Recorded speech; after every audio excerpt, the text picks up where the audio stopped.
O ascetismo, como prática de disciplina rigorosa e renúncia aos prazeres mundanos em busca de um ideal espiritual ou filosófico, aparece em diversas tradições religiosas e filosóficas, tanto no Oriente quanto no Ocidente. Abaixo, faço um panorama das principais expressões do ascetismo ao longo da história, destacando seus contextos e objetivos. Ascetismo no Oriente. Hinduísmo, Índia. O ascetismo tem raízes profundas no hinduísmo. Os sadhus e sannyasis são ascetas que renunciam à vida mundana em busca de moksha, libertação espiritual. Seguem práticas como jejuns, celibato, meditação, peregrinação e a não posse. Textos como os Upanishads e o Bhagavad Gita fundamentam essa busca interior. Jainismo, Índia. O jainismo é talvez a tradição mais radicalmente ascética da Índia. Seus praticantes mais devotos, como os monges Digambaras, renunciam completamente à posse de bens e até às roupas. A ênfase está na ahimsa, não violência, absoluta e na purificação da alma por meio da mortificação dos desejos. Budismo, Índia e Ásia Oriental. Siddhartha Gautama, o Buda, praticou severo ascetismo antes de propor o caminho do meio, entre o hedonismo e a mortificação extrema. Ainda assim, o monasticismo budista desenvolveu regras ascéticas significativas: celibato, vida em comunidade, mendicância, jejuns e contemplação constante da impermanência. Esses ideais se expandiram por toda a Ásia, do Tibete ao Japão. Embora não tão rígido como o jainismo ou o budismo inicial, o taoísmo tem elementos ascéticos em sua busca pela harmonia com o Tao. Os mestres taoístas buscavam isolamento, práticas respiratórias, dieta regrada, sexualidade controlada e desapego das normas sociais como meios de alcançar longevidade e iluminação espiritual.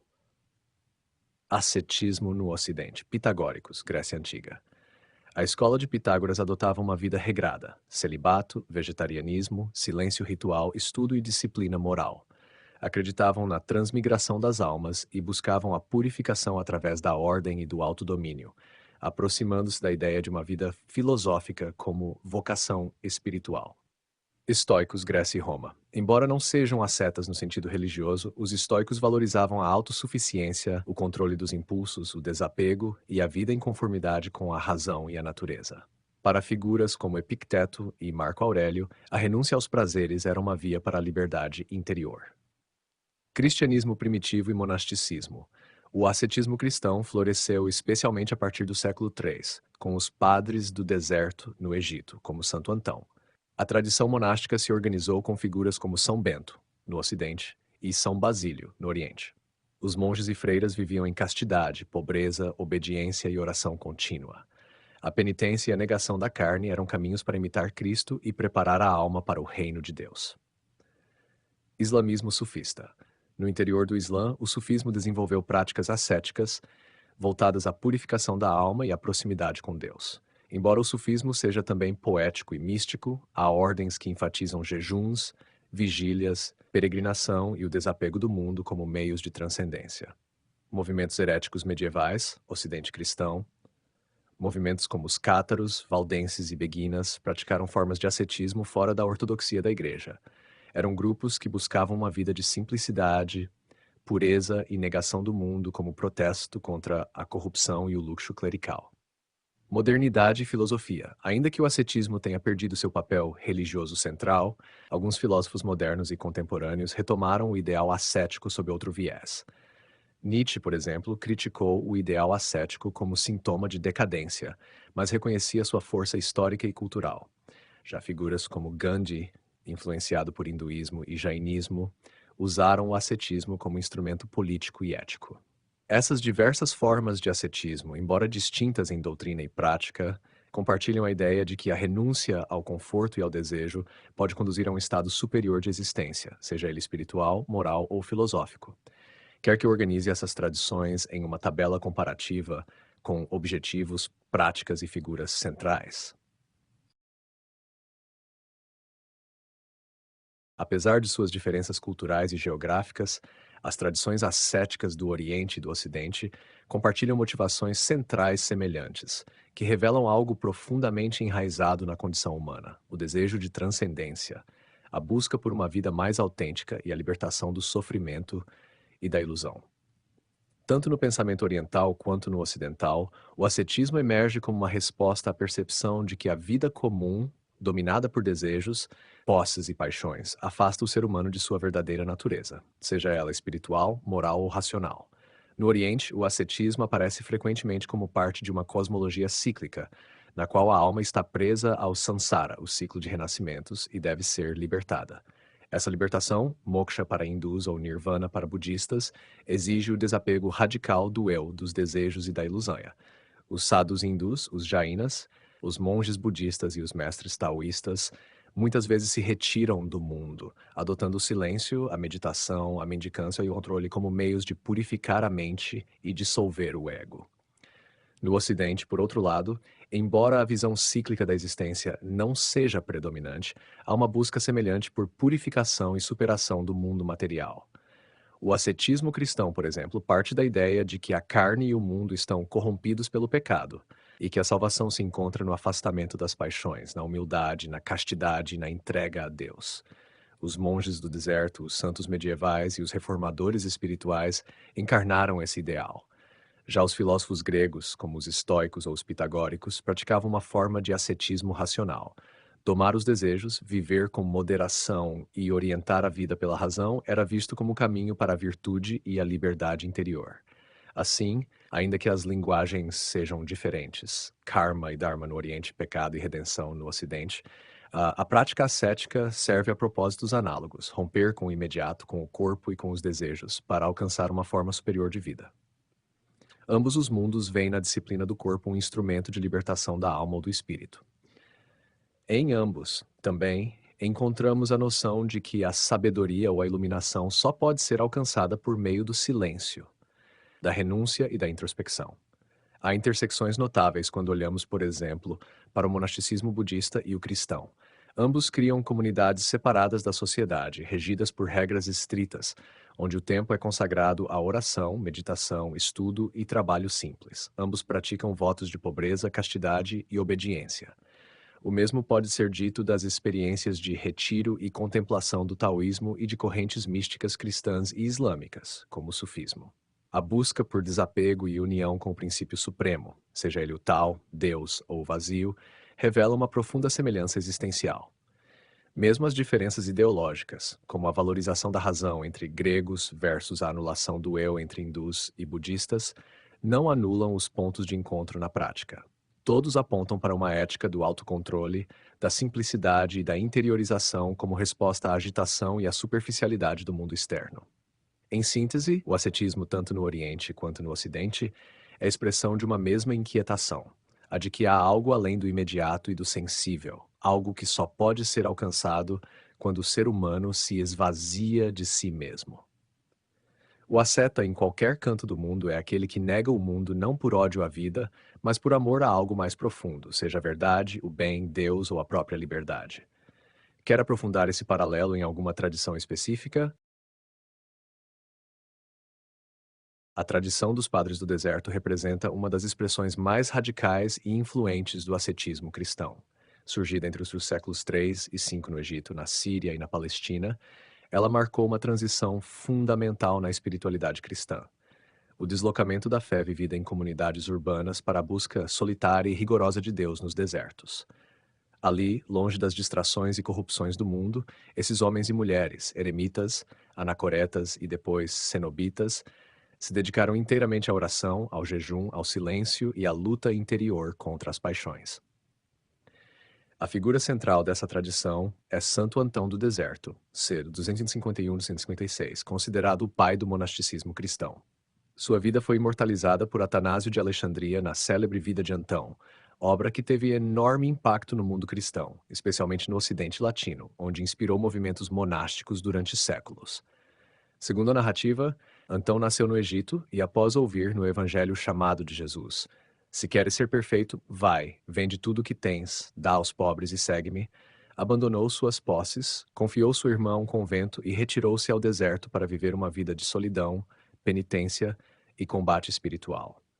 No deserto, Antão não apenas se isolou, ele travou batalhas interiores intensas, enfrentando tentações demoníacas que, segundo a tradição, se manifestavam em formas visíveis e perturbadoras. Essa batalha contra os demônios tornou-se símbolo do combate ascético, a luta contra o orgulho, a luxúria, a ira, a vaidade, as chamadas paixões da alma. Esse imaginário teve um profundo impacto na cultura cristã e também nas artes, influenciando desde pinturas medievais até obras de Hieronymus Bosch e Salvador Dalí. Embora inicialmente solitário, Antão acabou atraindo discípulos. Ao seu redor formou-se uma comunidade de eremitas que viviam próximos, mas ainda em isolamento relativo, sob sua orientação espiritual. Esse modelo deu origem ao que viria a ser o monasticismo cristão organizado. Paralelamente, outros monges, como Pacômio, desenvolveriam formas comunitárias mais estruturadas de vida monástica, cenobitismo, mas sempre com a marca da disciplina e do ascetismo herdados de Antão. O legado dos padres do deserto, e de Antão em especial, para a cultura ocidental é imenso. Em primeiro lugar, eles estabeleceram a base do ideal monástico cristão, uma vida centrada na oração, na leitura espiritual, lex divina, no trabalho manual e na humildade.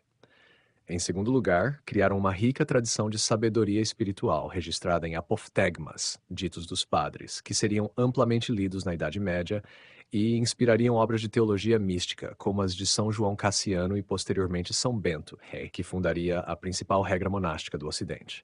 Além disso, o ethos do deserto influenciou a ideia ocidental de retiro, silêncio interior, introspecção e luta contra o ego, temas que permanecem vivos em tradições cristãs contemplativas até hoje. A renúncia ao mundo, não como negação da realidade, mas como abertura radical ao divino, tornou-se uma marca duradoura do cristianismo ocidental, particularmente em suas ordens religiosas e correntes místicas. Por fim, o exemplo dos padres do deserto representou também uma forma de resistência simbólica ao poder imperial e às seduções da autoridade eclesiástica. Eles buscavam uma forma pura de cristianismo anterior à institucionalização da igreja, e isso conferiu à sua figura um papel profético, o do homem ou mulher que abandona tudo para lembrar ao mundo que o reino de Deus não está nas riquezas nem no poder, mas no coração purificado. Gostaria que eu selecionasse alguns dos ditos mais marcantes dos padres do deserto para ilustrar essa espiritualidade. O sufismo é a corrente mística do islamismo e tem no ascetismo uma de suas raízes mais profundas. Ao contrário da religião legalista e exterior que cresceu com o avanço dos impérios islâmicos, o sufismo sempre buscou uma experiência direta interior com Deus, através do despojamento do ego, da purificação do coração e da intimidade amorosa com o divino. Essa busca foi moldada desde os primeiros séculos do Islã por práticas ascéticas rigorosas que visavam romper com as ilusões do mundo sensível e que, mais tarde, se integrariam a uma tradição espiritual rica, simbólica e filosófica. As origens ascéticas do sufismo. Nos séculos 8 e 9 surgiram na região do atual Iraque e Pérsia figuras conhecidas como zuhados, que praticam o zud, ou desapego, que levavam uma vida de austeridade, jejum, vigílias, orações prolongadas e renúncia a qualquer ostentação. Essas práticas foram inspiradas tanto pela vida do profeta Maomé, que vivia com simplicidade e jejuava frequentemente, quanto pela recusa de muitos muçulmanos piedosos diante do luxo e da corrupção moral que crescia nos califados. O termo sufi é possivelmente derivado da palavra árabe suf, lã, referência à veste rude usada por esses primeiros ascetas em sinal de humildade. Esse primeiro sufismo era, portanto, essencialmente ascético. O objetivo era purificar o coração dos desejos mundanos para tornar-se receptáculo da luz divina. Mas, com o tempo, esse movimento foi se tornando também profundamente místico e filosófico, especialmente a partir do século X, com a incorporação de elementos do neoplatonismo, da teologia islâmica e de correntes espirituais persas e hindus. As bases espirituais e filosóficas do sufismo. O sufismo parte de um entendimento do Islã como caminho interior, que vai além da simples obediência à Sharia, lei islâmica. Esse caminho é marcado por uma progressiva dissolução do nafs, pelo amor ardente a Deus e pela união com o divino, fana, ou aniquilação do eu. Essa experiência de fana lembra o êxtase místico das tradições cristã e hindu e foi poeticamente descrita por sufis como Rumi, Al-Hallaj e Ibn Arabi. As bases fundamentais do sufismo incluem o amor como força central. Para os sufis, o universo é sustentado pelo amor divino, e o ser humano só alcança sua plenitude quando ama e deseja Deus acima de todas as coisas. Esse amor, porém, exige renúncia, sofrimento e disciplina interior. A purificação do coração. O coração, visto como centro espiritual do ser humano, precisa ser limpo das paixões da vaidade, da inveja e da ganância. Isso é feito por meio de práticas ascéticas, como jejuns, vigílias, orações constantes e silêncio. O dhikr lembrança, uma prática central no sufismo. O dhikr é a repetição constante dos nomes de Deus ou de fórmulas sagradas, usada para manter a consciência da presença divina viva no coração. O mestre espiritual. O caminho sufi é trilhado sob a orientação de um mestre, que guia o discípulo, murid, em sua jornada espiritual por meio de práticas, conselhos, provações e até paradoxos. O simbolismo e a poesia. A linguagem do sufismo é carregada de metáforas. O vinho, o amante, a noite escura, a rosa, a dança, que representam estágios da jornada espiritual. Poetas como Jalal al-Din Rumi e Hafiz usaram a poesia como veículo de iluminação. Integração do ascetismo com a mística. No sufismo, o ascetismo é a base, mas não o fim. Ele é o instrumento necessário para romper com o nafs, ou seja, o ego e suas ilusões, mas é integrado a uma experiência mais rica, amorosa e unitiva com Deus. Ao contrário de formas puramente negativas de ascetismo, que veem o mundo como algo a ser odiado, o sufismo ensina que, uma vez purificado, o coração pode ver Deus em tudo. O asceta sufi não foge do mundo por desprezo, mas para reencontrá-lo figurado pela luz divina. Esse equilíbrio entre renúncia e celebração, entre severidade e êxtase, é uma das marcas mais singulares do sufismo. Ele aparece, por exemplo, na prática da dança, dos derviches girantes, na qual o movimento corporal se torna oração, ou na poesia de Rumi, em que o amor divino é comparado ao êxtase de dois amantes. Legado. O sufismo deixou um profundo impacto na cultura islâmica e além dela. No mundo muçulmano formaram-se inúmeras ordens sufis, como a Qadiriya, Naqshbandiya e Mevleviya, que até hoje orientam milhões de praticantes. No Ocidente, o sufismo despertou fascínio desde o século XIX e foi estudado por orientalistas, poetas, místicos cristãos e até psicanalistas como Carl Jung. Seu legado é uma ponte entre o ascetismo e a experiência estética e amorosa do divino. Se quiser, posso mostrar trechos de poetas sufis ou práticas espirituais específicas usadas por eles. Deseja? O jainismo é uma das tradições religiosas mais antigas da Índia e também uma das mais profundamente ascéticas. Surgido por volta do século VI antes da Era Comum, na mesma época em que o budismo se consolidava, o jainismo propõe um caminho rigoroso de libertação espiritual baseado na não violência absoluta, na renúncia e no domínio total do ego. Sua filosofia é inteiramente centrada no esforço individual pela libertação, e os monges digambaras representam o ápice dessa vocação ascética radical. Fundamentos do jainismo. O jainismo não acredita em um Deus criador, nem em um ser supremo que governa o universo. Em vez disso, propõe que a existência é regida por leis eternas e que cada alma é responsável por seu próprio destino. Toda alma é, por natureza, pura, perfeita e onisciente, mas encontra-se aprisionada pela matéria e pelo karma, resultado das ações contaminadas pelo desejo, apego, ódio ou orgulho. A salvação, então, consiste na purificação total da alma, livrando-se do karma acumulado e das paixões. Isso é possível por meio de uma vida de disciplina, conhecimento e prática espiritual.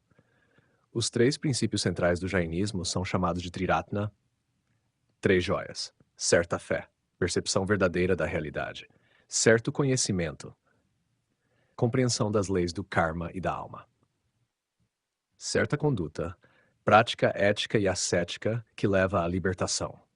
Entre os valores éticos, o mais importante e que estrutura toda a vida jainista é o ahimsa, ou a não violência radical.